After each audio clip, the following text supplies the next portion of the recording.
This sacrifice has at least doubled my mating rate since I was a kid, pretty much until this day. It is just so simple and unexpected, just like a free kick under the wall. But that is only the cherry on top of the cake. So not only that I'm gonna show you when and how to Great Gift, but I will be explaining my blueprint on how to actually demolish your opponents with the white pieces. Alright. Managed to get another white game. Gonna be going for our little opening, gonna be going for the Jobava London, and my opponent seems to be playing an e6 setup. Now, in a nutshell, what you wanna know about the e6 setup is that, well, we're gonna be playing normal. I mean, e3, knight f3, bishop d3. But in order to really make the most out of this setup, you need to already be thinking that we need to checkmate the enemy king. Yes. Whenever you see a bad bishop locked inside the pawn chain, you should be already thinking about checkmate. We're going to clarify that in a moment. So I'm going to play knight f3 here. I think both bishop d3 and knight f3 are viable move orders. Won't really affect it here. And we get a move c5. Okay, this is actually a very theoretical position and you could play this in many ways. I'm just gonna give you context while trying to not make this super overwhelming. So, theoretically, the best way to do so is, the best way to do so can already be to play a3 in this position. Okay, that's a kind of nice move to stop bishop b4. But you can just transpose here, let's say, by playing a3. They're gonna go knight c6, and then you can play h3. The whole point is to wait for bishop d6 and only then go d takes on c5, just kind of stealing half a tempo, and then play bishop d3, e4. This is the main line nowadays. It's a bit of an interesting sideline. Badur Jobava, the inventor of the opening, usually just plays bishop d3, okay? He has developed like such a unique style of playing the opening, just kind of inviting c4 and luring his opponents into complications, that it is honestly a very interesting plan. In fact, it's something that I started experimenting with more after I met him in Budapest, and we talked a little bit about this. But what I think is the easiest by far, okay, since these positions become very complex, you generally want to get your bishop to d3, okay? That is like a nice square for the bishop. And kind of like the life hack of this is to take on c5 whenever you feel like bishop d3, c4 could be annoying. So I'm going to go dc5 here. Yes, just pretty much allowing him to take in like an ideal version if you want. He took in one move from f8. He didn't waste the tempo. But it is not the end of the world. This is still very playable. It is, in my opinion, the simplified approach. And now it's super important to play this e4 move, okay? Really pause this, rewind for a few times because white is already completely winning. I shit you not. So, what is actually more important to understand before I show you the winning continuation is that after you take, you wanna really already have it pictured in your brain that you're gonna break with e4. Because way too many people just kind of close their eyes and they play knight e5 without really like thinking about the consequences. But knight e5 is only effective when you can take it back with a pawn harassing this knight. Else, knight e5 is just gonna be a trade. So e4 is more effective because it's genuinely creating a threat to win in one move if my opponent ignores it like he did. You pause the video, okay? Sorry if I'm dragging the moment too much. I'm just trying to genuinely explain it all and not rush with things so you understand. But the point is that we can already play e5. And we kind of have like a perfect setup for the Greek gift Reno. Bishop takes on h7. I mean, Christmas is approaching, so I just got a very nice Greek gift for my opponent. Okay, he seems like a very presentable man right here.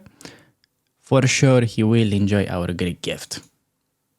Little checkerino on h7. Now, the point is, after he takes, since the f6 knight is missing, he does not even accept the Greek gift Reno. I mean, perhaps that was not the most pleasant surprise he could have asked for. Okay, that's too bad he didn't accept. Like, if he was accepting, I go knight g5. I'm gonna show you how, let's say, the variation could potentially ramificate after the game.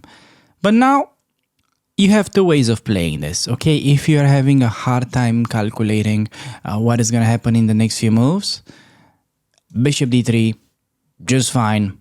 You won a pawn, just run away with it, okay? It's like you already made it. You just got rich. Now all you need to do is do risk management. You don't need to like get the richer. You just need to, let's say, not lose your wealth, okay? It's like you don't want to end up like those lottery winners.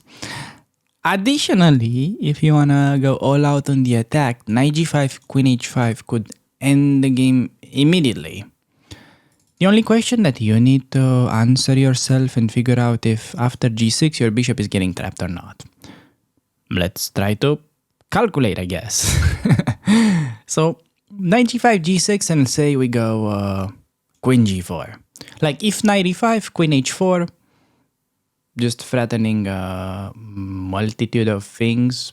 I mean, mainly bishop takes. That looks winning. Usually what's more terrifying is that after g6, queen g4, he has king g7.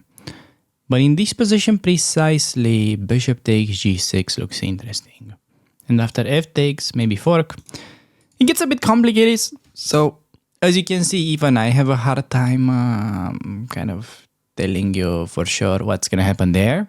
So, no need to, risk a potential future of your generations just because you're getting a little bit too horny with the sacrifice. So, try to think with the right brain. So gonna go knight e4 just because he attacked my knight and I have to move it. I'm gonna pick the central square pretty much always. And next, well, we can do the same thing. It's just that we're not risking a bishop anymore.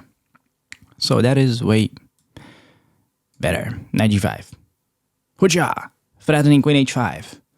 He has to play g6, but just please take a moment and appreciate how telling and important it is to actually have a pawn on h7, okay? I feel like we guys are not taking these pawns seriously. I feel like we just take it for granted, okay? I feel like we don't have enough gratitude as chess players for these apparently useless pawns that you have in front of your king, which actually just play a huge role, creating a nice shelter. Because now, look what I'm able to do to my opponent. Move 15, he's just getting mated, because the h7 pawn was missing. This just goes to show how important having a safe king really is. So this is actually a game that you really wanna, let's say, print it and put it in your room somewhere on the wall, okay? I mean, you can delete the names of the players. You can just think of it as an ideal Jubava game.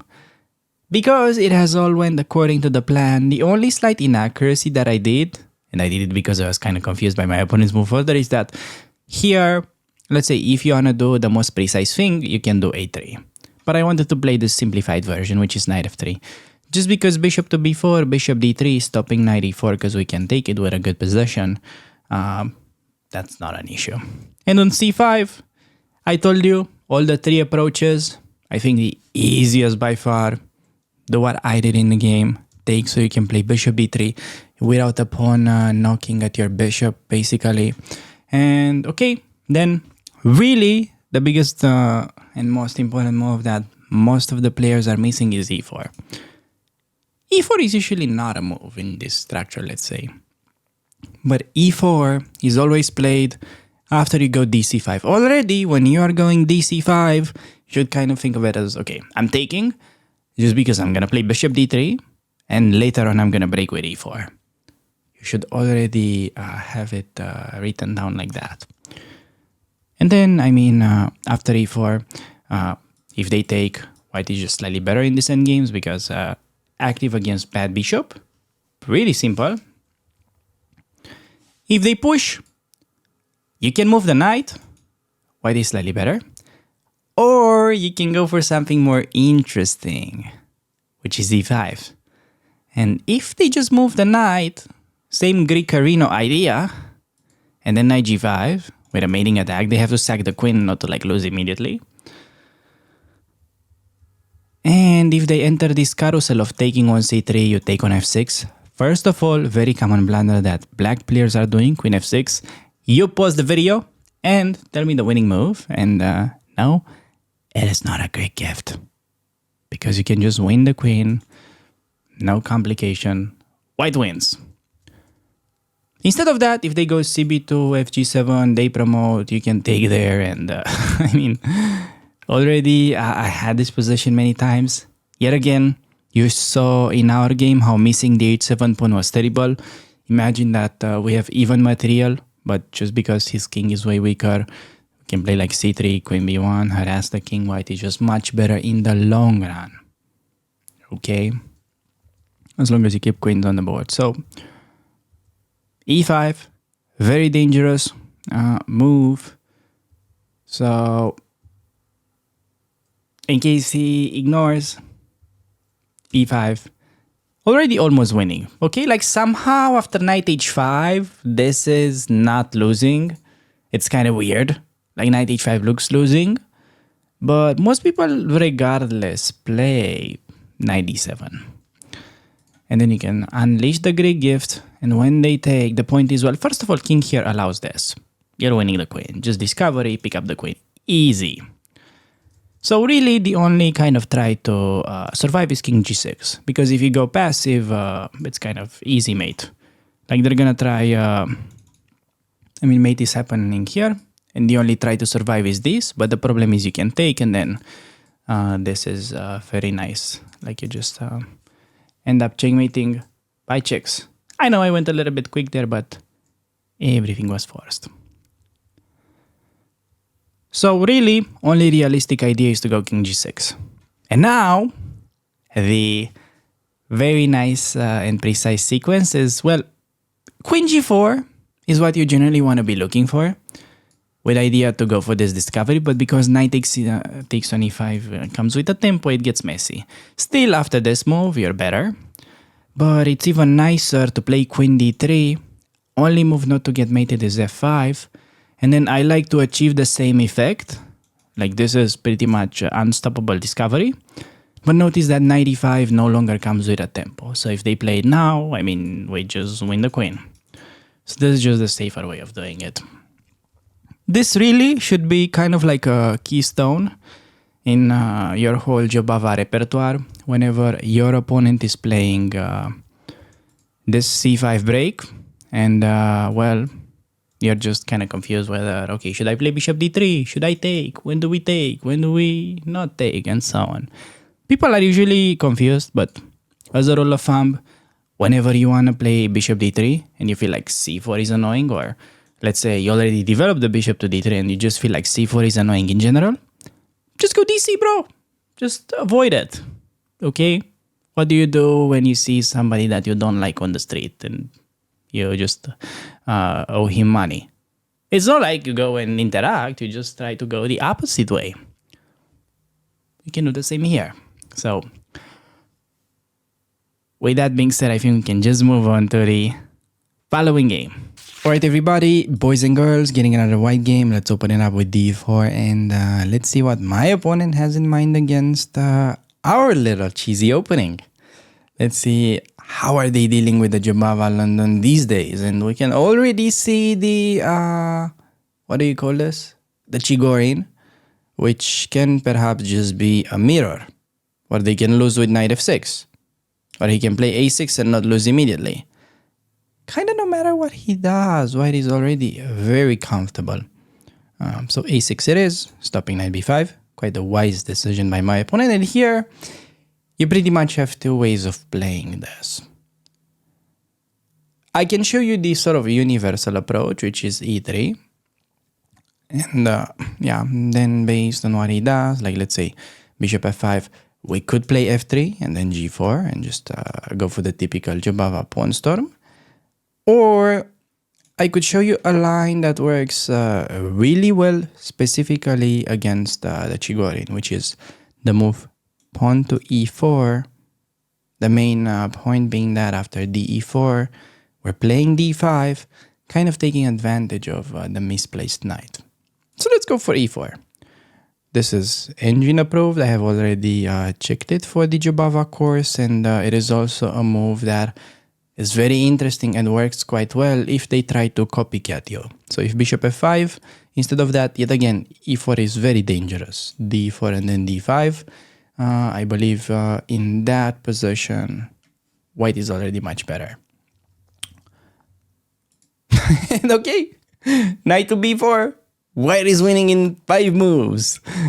That is pretty surprising. Kind of funny how that backfires, because we can simply play the move, pawn to a3, asking the knight, hey knight, what are you doing over there? Where do you want to go? And he's like, oh, I can just take a pawn. Why not? And he even does not even wait for the response. Okay, what am I gonna do now? I feel like I don't have enough content for the video if everything is just so simple and quick. You play e4. That's like a very dangerous move. And after d4, d5. Okay, the secret here that nobody plays it in order to fight for a reasonable position is to play the counter-attacking move e5.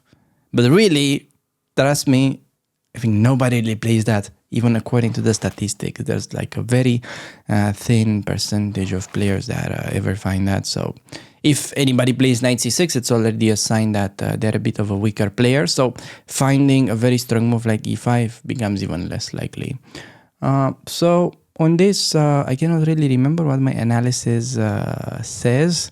I'm pretty sure we should just do bishop g3, and then when they go back wherever, we're winning back the pawn, and maybe I can half recall looking at this where I feel like it's a bit tricky for black to play with this pawn on e4, that they will probably lose in the near future. So yeah, this is very interesting.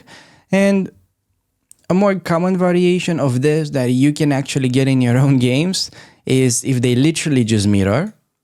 Okay, you can play universal approach. Yeah, like this is usually what I recommend to people that are just starting out, and then do the pawn storm, just without having to really memorize anything.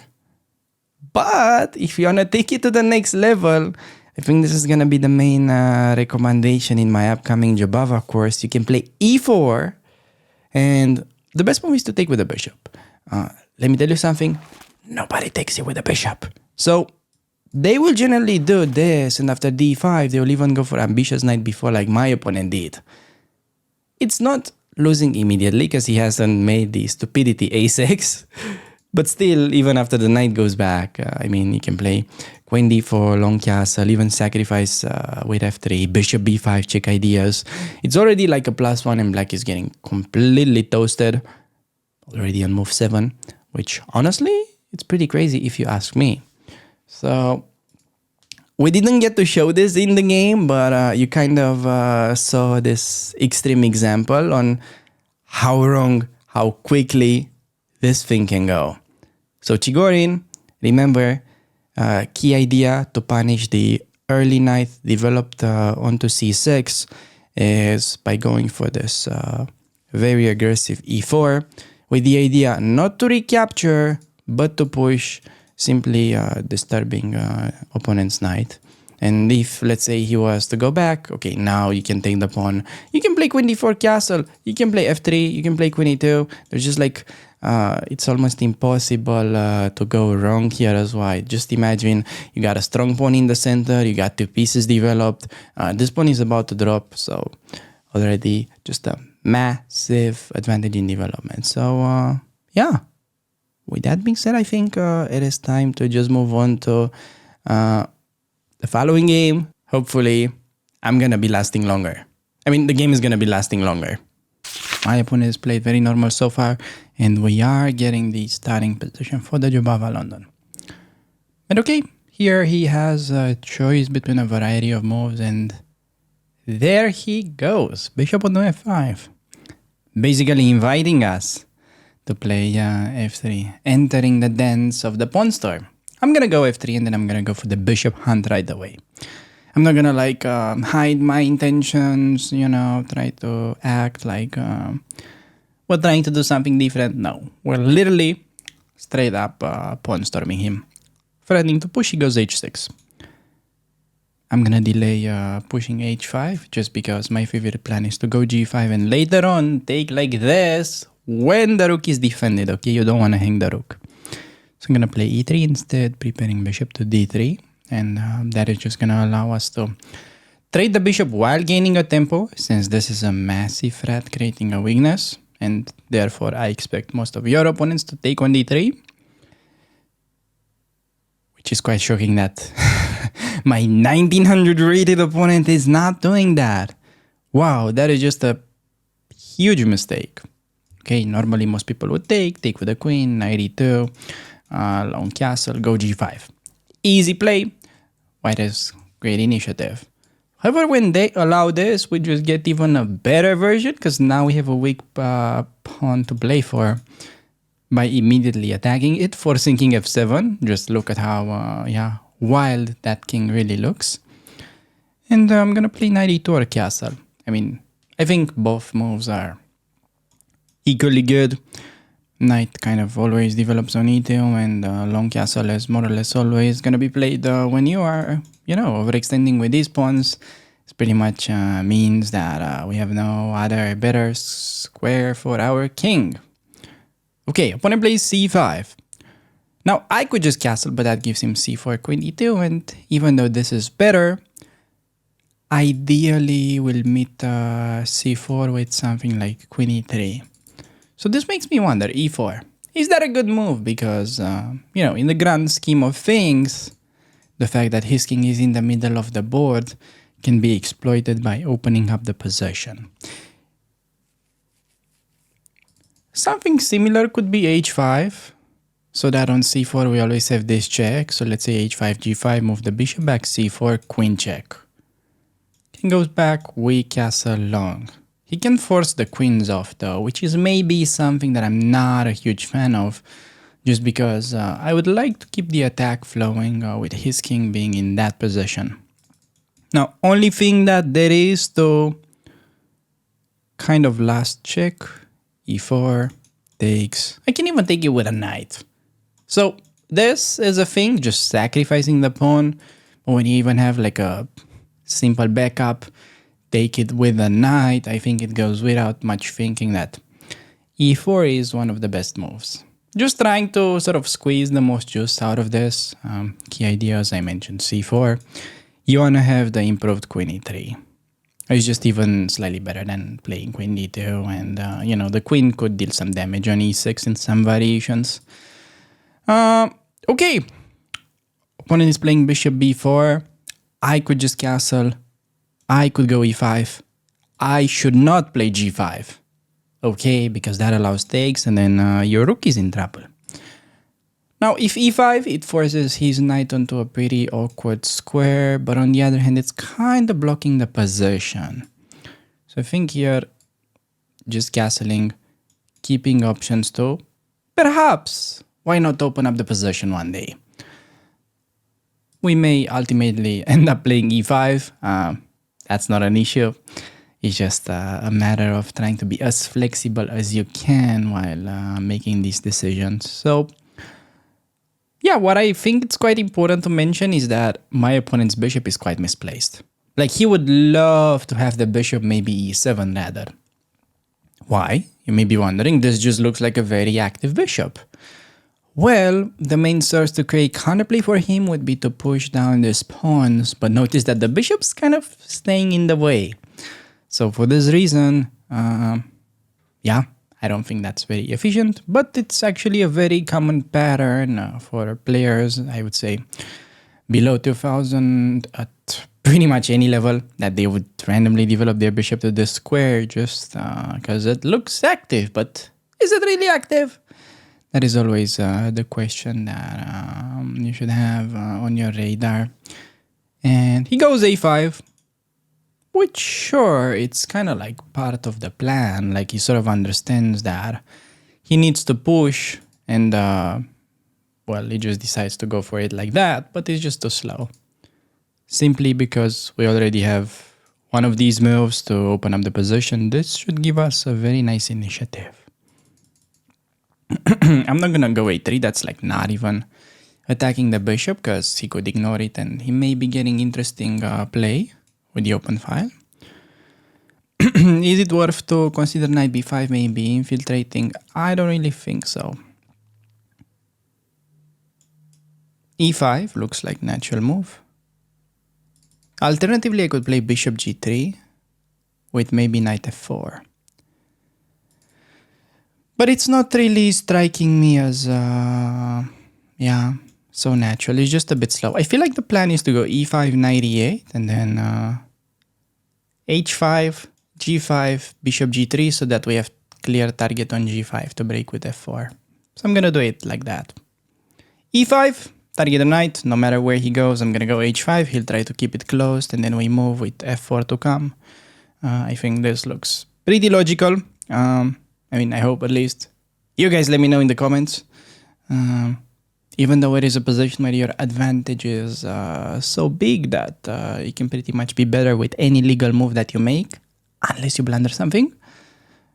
I still think we should try to keep our moves very logical and not relax. So I feel like e5 really hits the spot there just because, kind of gathering my pieces and opening up the position felt a bit tricky to do. Perhaps I kind of underestimated g5 as a move. That looked even better now that I'm thinking of it, because e5, knight d5, it looks like he's losing a pawn. But on the other hand, I think our reaction is even more typical if you want. I feel like it was a bit random just because it kind of gave me this chance of perhaps winning a pawn, and then the position would have kind of complicated anyways. I just feel like this way, whenever we are pretty much focusing on a pawn break, is gonna be even more instructive. So f4, okay? I was considering knight takes on d5, pawn takes and then e6, regaining the knight, but I feel like after he goes back with the king, we take, queen takes back. That's a bit thin. It's a bit, a bit of a dull position. So it just goes king to g8, castling by hand. I think we can still stick with f5. Interesting positional sacrifice idea, knight d5 and then f5.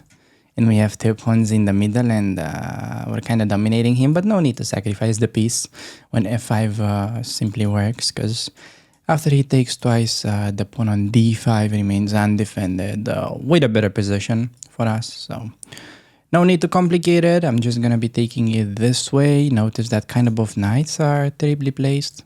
And we got two juicers in the center that are connected. And his pieces are pretty much kind of split all over the board.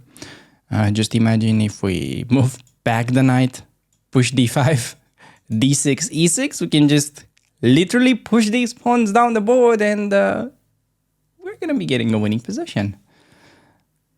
I kind of like that. I don't know about you guys. You are pretty picky, I know. It's not easy to satisfy you guys all the time. But I think this looks pretty juicy. Okay, knight b6. Simple move would be to take.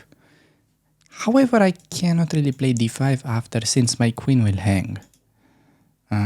Okay. How do I deal with that issue? I could just go back. But then he's going to go knight d5. And then I'm going to go queen e4. So he's going to take on c3. I'm going to take with a knight. He's going to move the rook.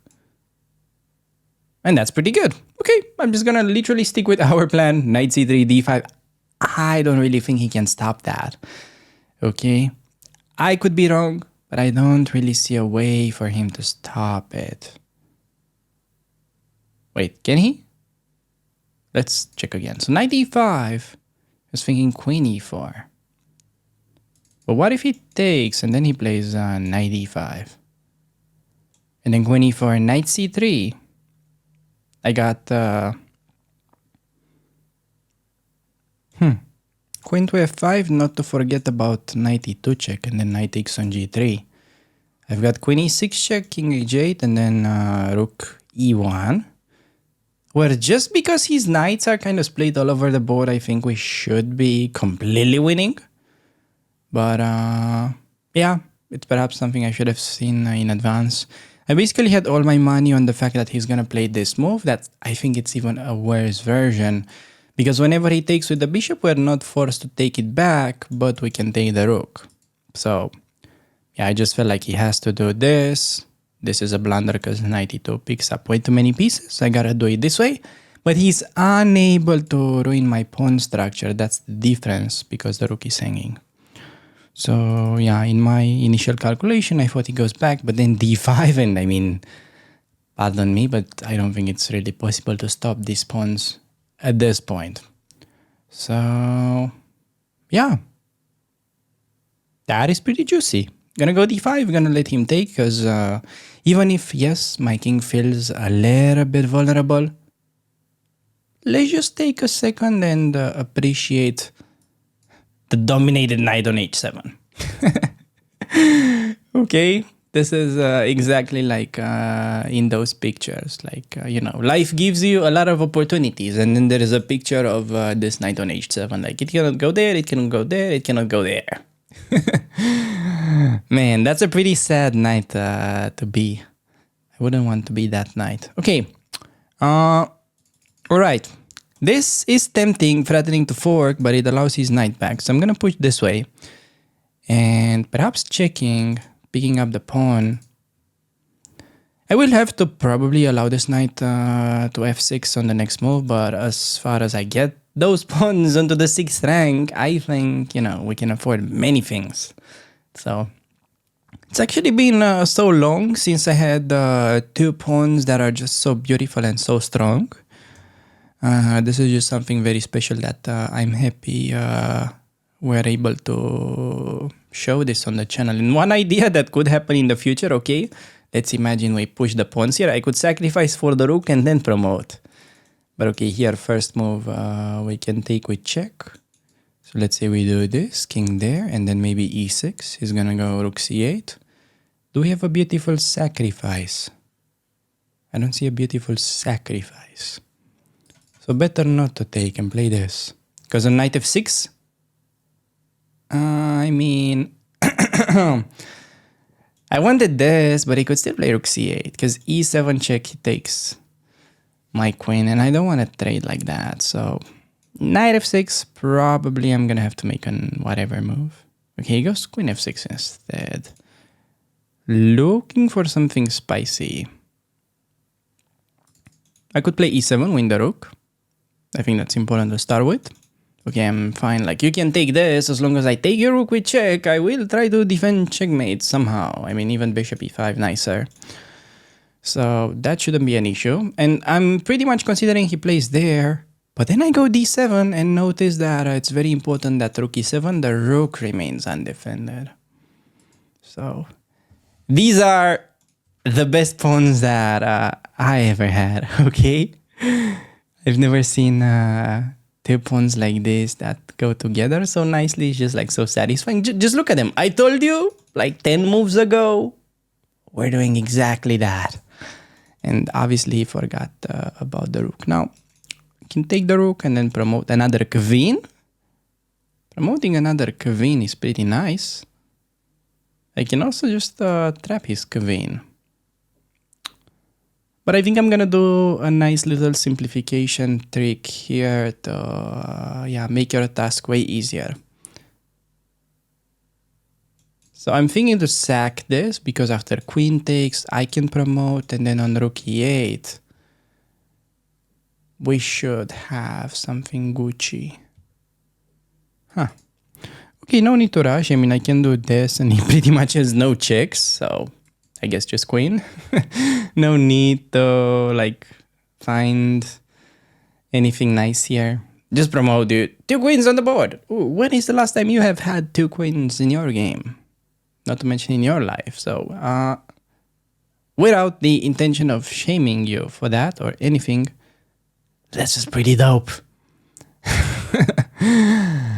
Yeah, I mean, I am expecting resignation, but we have been having like a lot of fun playing this, okay? Just we've both been, I guess, I hope at least very relaxed. But do you realize that my opponent is genuinely rated 1900? And we're able to do such things to him. This is pretty ridiculous. Okay, exchanging the rook.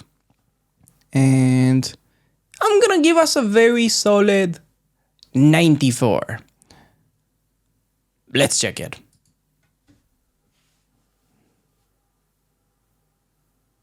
Okay, 92. Not too bad. Where did I lose it though?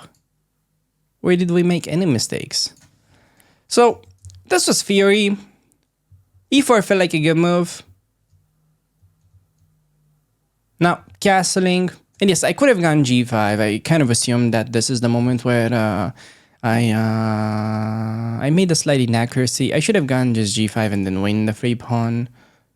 So he should have played something different instead, like knight b6, just not to lose the pawn. I forgot that I can take the pawn, but I think it ended up being even more instructive than normal because it shows you the gradual squeeze after h5. Because first of all, you can never take, because after pawn takes, you just get instant pressure. Just get like rook there, double up rooks, and you have clear target, easy to play.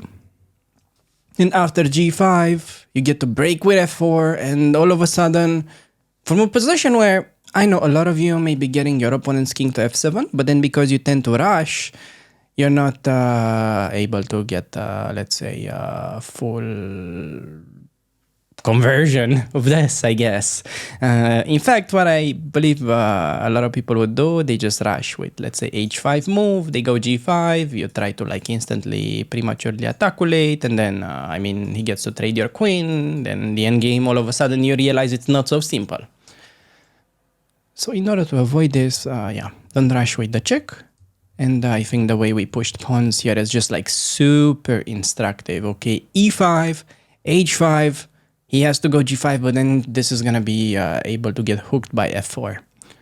And if he takes, we were going to take it with a knight, bishop h4 coming, the knight can come to g6. This is pretty much busted for my opponent, it feels.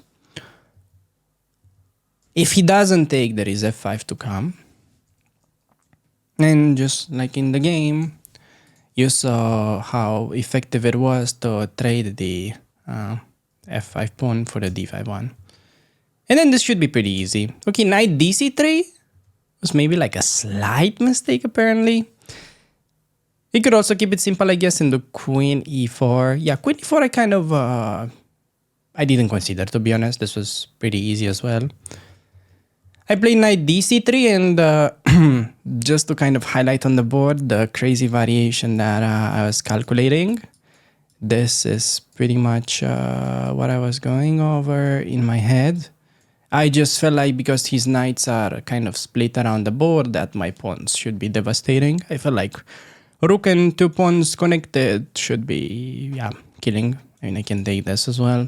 Computer thinks it's around only slight edge for white, but I mean, I think in a practical game, this is just lost for black.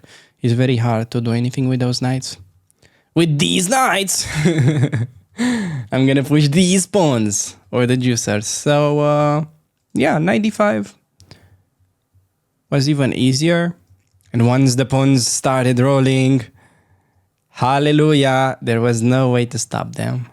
So, when is the last time you saw two queens on the board? Okay. I hope you guys really enjoyed this game, and you have to really remember it, because no matter what your rating you're playing in, whether you're just starting out your Jabava journey, say you're around 1000 elo, perhaps 800, perhaps negative elo, or you're like 1900 like my opponent, they still, till this day, allow this typical weakening.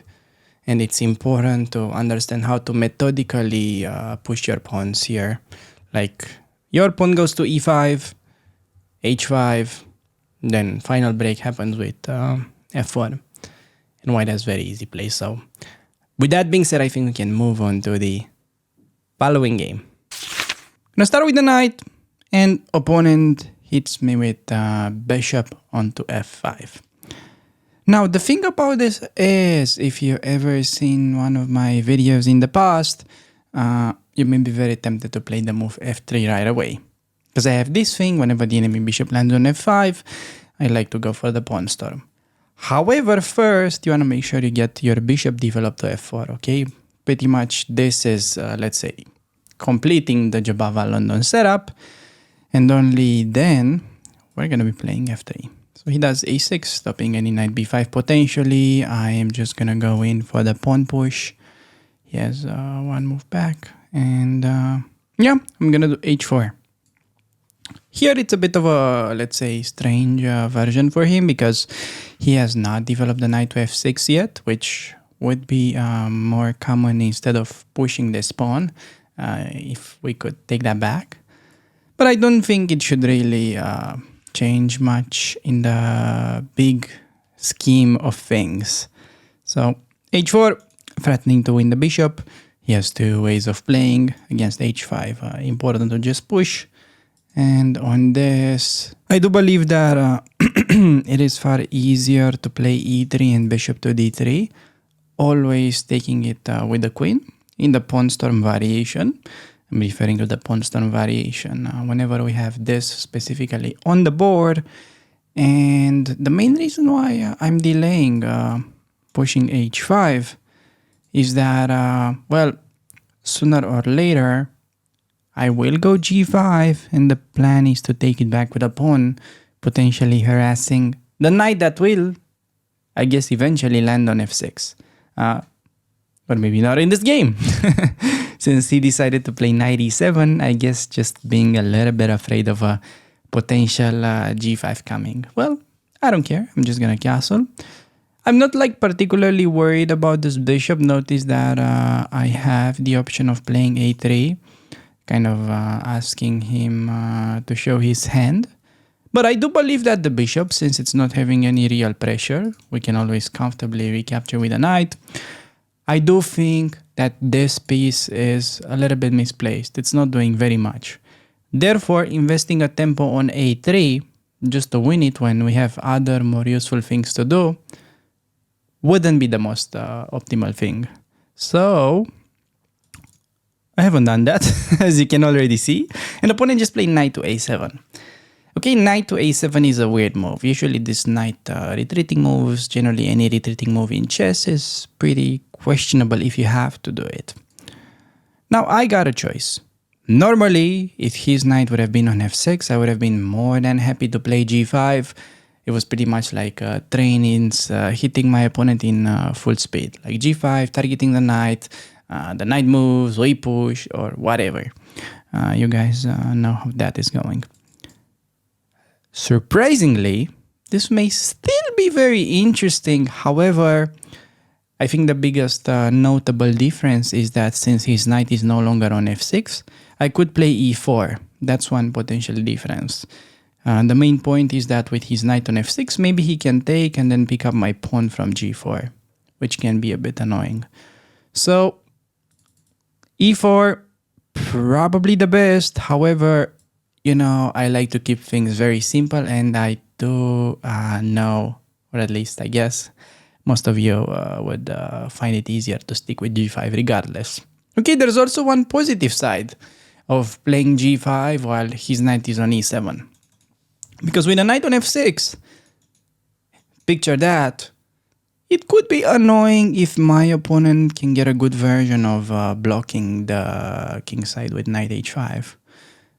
If he can get, let's say, a freeze there, it can be a bit annoying. But still, g6 probably gives white a good play even in that scenario. And my opponent just plays c5, which is not a bad move. Okay, what should we do? Normally, whenever I see c5, I'm not really particularly worried, as c4 can simply be met by queen to d2, and we have very good protection over there.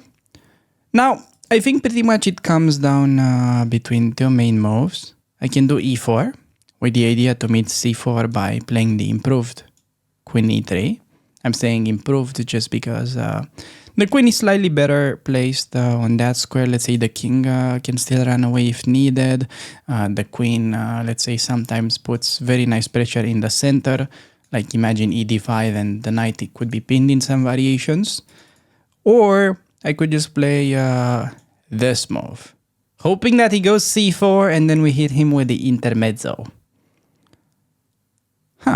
Both are interesting. I'm gonna do this first just because he's forced to take back with a pawn. If he had the option to take back with the rook, taking wouldn't have been a good move because it just doesn't create a weakness. So yeah, he takes as expected and I'm gonna play e4. I think that's the most important idea in the position. Alternatively, maybe bishop e5 could have been considered just because his knight is kind of offside, but I still have bishop e5, and I think it's like more important to kind of focus on the idea that my opponent's king is in the middle. So the main way to refute that is by blast opening the position. Okay, that is pretty easy. Queen to e3, all template moves so far. Notice that, we're playing for the attack, but ultimately, if we can just get away by collecting the pawn on h6 and then trading all the pieces, I think that's pretty good as well. So my opponent plays knight to b5, which is a good move. Sorry to interrupt, but just as a quick observation, taking on b5 is something that is so dangerous that I even immediately discarded that option during the game to the point where I didn't even mention. Just because generally you don't want to be opening up your opponent's rook against your king for no reason, okay? It's not like he can ever utilize the rook to attack your king, let's say in a realistic world, unless you take. Opening up those 5 points of material can get you immediately killed. Okay, let's say you're not careful, you go king b1, he already has idea queen a5, and sometimes you think you can defend yourself by playing a3. Here, perhaps still it may save you, but a lot of the times they can even sacrifice the bishop, considering the queen would have not been where it is, followed by, let's say, this with a mate. Yeah, just assuming there is no queen on e3 to take. So never take on b5. It's a common mistake that I've noticed lots of players making, just because you tend to think so forcing and you want to go for that capture. So back into the video. Simply because it just makes taking on h6 not that appealing. As imagine there is knight takes, bishop takes, and the ideal move, keeping healthy pawns queen c3, is bad because the bishop remains undefended. So I'll have to take it back with a pawn, which I guess it's still reasonable because the king is very safe, and I'm just gonna go for that because I find it quite instructive. Alternatively, I could have played maybe bishop e5 and go for safer play, but I think it's really important that you guys also get comfortable running your king on d2 in this kind of positions where they have the pawn onto c4, and sometimes it may be required against, like, let's say, queen a5 type of stuff. But it's pretty funny because in a lot of these positions, your king on d2 could be safer than his king on e8. Which, this is the point that I was mentioning. Queen takes, drops the bishop, so we have to do this move. But yeah, I was thinking, even if he plays queen a5, I got king d2, and this is gonna be so beautiful. Oh my. So he's attacking this, and kind of like first instinct is just to play king b2, king b1 defending. But it is just like so much better to go king here. The king is very nicely protected by all the pawns. And I'm telling you, he's gonna bite. I feel like my man, Oluwakayo de Arifo, that's a weird name. I feel like he's pretty hungry. I feel like the pawn on a2 is looking pretty juicy. But okay, even if he does not grab, my king is very safe. We do have the extra pawn and we do have control. Now, sadly he didn't, but you pause the video here and find the winning continuation. because that is just mind-blowing how you can genuinely just play rook a1, queen b2, and then bring the other rook over. And black simply has to say goodbye to his queen. And probably resign very soon. So he castled. Still gotta be a little bit careful. Now, pretty much all of my pieces are placed on decent squares. However, the bishop is kind of under pressure. So we do want to improve the bishop. That is pretty much the main issue right now. Therefore, we look for tempo moves like bishop g7, bishop g5, pinning. Additionally, bishop f4, staring into his king.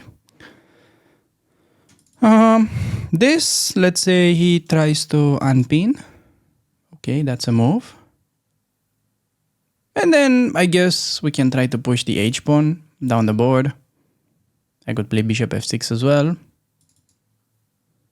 The only thing to kind of watch out for is maybe e5, because he would love to open up the position, since the only way to generate counterplay is somehow attacking my king. So for this reason, bishop f4 also makes sense to stop that idea. But bishop g5, e5, I guess it has to be bad. Like we just take, e d4. Queen takes, maybe, de, bishop d8, rook d8. He's winning the queen, so I don't like that. Bishop g5, e5. We take, e d4. There has to be an alternative. Not easy. Not easy. Actually, we should really not underestimate this move, because playing e5 ourselves is not an option, because after knight f5 we're losing the bishop. So perhaps I gotta just run away. Or play bishop f4. Bishop f4 with the point that on knight g6, I mean, maybe I could just play h5. Yeah, I think I'm gonna do it this way. Seems fair enough. Maybe bishop g7 was to be considered there, but yeah. Okay, he plays rook g8, idea to infiltrate. I mean, first thing that comes to mind is rook g1, stopping it. Alternatively, this could be a move, but yeah, I think we do go rook g1. Point is to take it back with a queen. This is getting a little bit tricky, I gotta say. After very weird dodgy opening, he's starting to make decent moves. So I'm gonna do this, and I just have to speed up now because we only have a minute left on the clock with no increment, which is scary, but we do have an extra pawn. So rook to g1, really expecting him to grab, and we can even grab it with the rook. I think I'm seeing a pretty cheesy idea, because I'm kind of sacrificing the pawn so that I could play bishop g3, gaining a tempo, and when he goes back, I have queen f4, creating a huge threat of queen to b8 and also attacking. That's actually pretty clever. I think it's an important little detail, but okay, he goes for that. Now, if you remember, we have calculated that earlier, and the first thing that we should check is whether this traps the queen. But because he will have this rook g2 annoying check, it means the variation just doesn't work. But maybe, in order to get rid of his rook g2 idea, we could play bishop g5, which seems to be pretty smart. Targeting the knight, and when the knight will move, I'm gonna have rook a1, and then trap his queen. So for him, he should try queen a3, I guess. So that on rook a1 there will be queen d6. But maybe on queen a3 we have strong move queen f4. Targeting f7 pawn, and then renewing the threat of rook a1. So I think he's getting into trouble now. Yeah, he finds good move. Credits for him. Finding a lot of good moves, my opponent. Gonna go there. This is genuinely about to trap my opponent's queen, and yeah, I think, well, knight g6 takes, pawn on e6 is about to drop as well. I think this is starting to look better and better for us. Yeah, queen f7, pressure there. Still rook a1, pretty much one of the moves that I would really love to play. Notice that rook e8 leaves the knight undefended, and he takes, which seems to be a bit of a panic move. Why can't I just take it? Like, what am I missing? I'm gonna take.